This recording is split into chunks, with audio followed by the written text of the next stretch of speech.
The market isn't in top shape, neither is Harley-Davidson. There's no need to conjure an apocalypse. The brand itself acknowledged a dip in sales in 2025. And that's where the issue starts. Not with the memes, not with the haters, but with the numbers. Selling tradition is one thing. Charging nostalgia with interest is quite another. Today, Harley is trying to play two games at once. Continuing to cash in on the V-twin legacy, while convincing the market they can make 21st century bikes too. The result is peculiar. Sometimes brilliant, sometimes bold, and sometimes it feels like a brand wrestling with its own reflection. Look at the current Street Glide. On paper, it doesn't look bad. Milwaukee 8, 117, over 100 horsepower, plenty of torque, big screen, more electronics, more aerodynamics, more bike than before. Perfect. Now here comes the uncomfortable question. Does that make it a dynamic benchmark? Not exactly, because it still weighs like a true touring heavyweight, and it still employs a chassis setup that's very Harley. Great for long rides, impressive in the catalog, but not exactly revolutionary when the road twists. The Showa DBV fork does its job. The whole package has improved, but the leap isn't miraculous. And against rivals like Indian, the battle is no longer won just by the badge on the tank. It's won with brakes, with composure, with real confidence when you hit a bad curve too fast. Here's the detail marketing always glosses over. Harley has improved a lot, but the market has improved faster. Indian arrived with the Challenger and said something simple.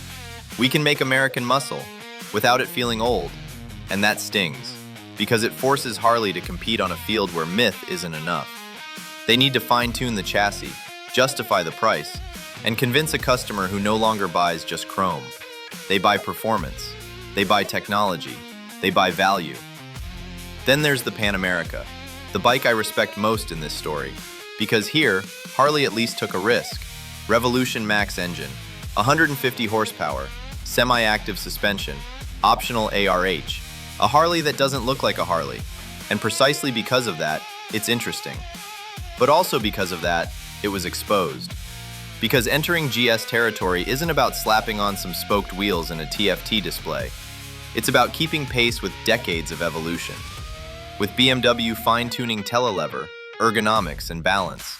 With a clientele that doesn't forgive quirks. And in a segment where a small mistake becomes a public sentence.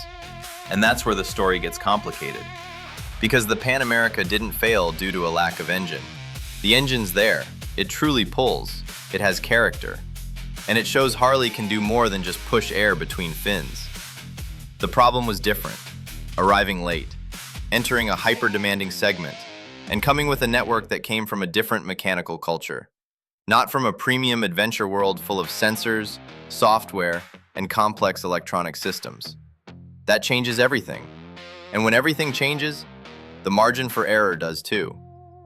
In fact, Harley had to deal with recalls related to the instrument module on the Pan America and the Sportster S. That doesn't automatically make the bike a disaster, but it does shatter the triumphant narrative of, "We've got it mastered."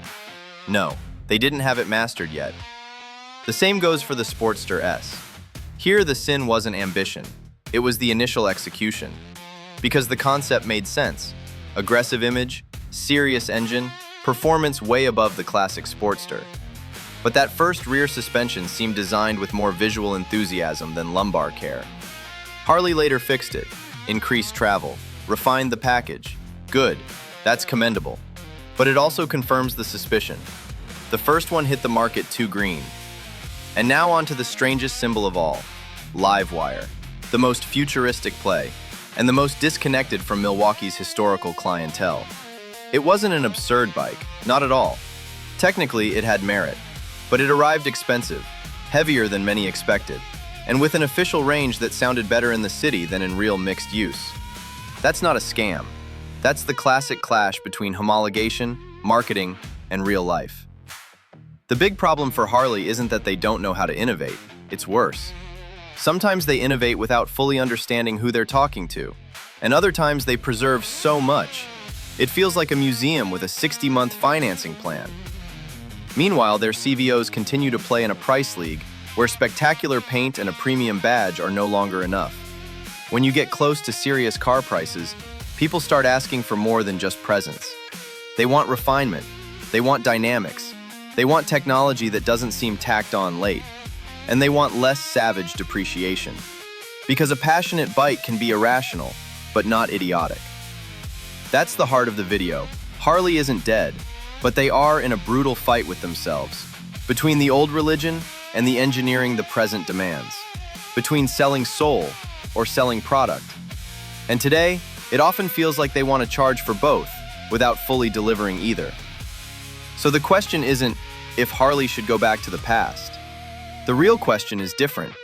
Can Harley modernize without losing its identity? Or have they spent too long selling myth over mechanics? Let's hear your thoughts in the comments.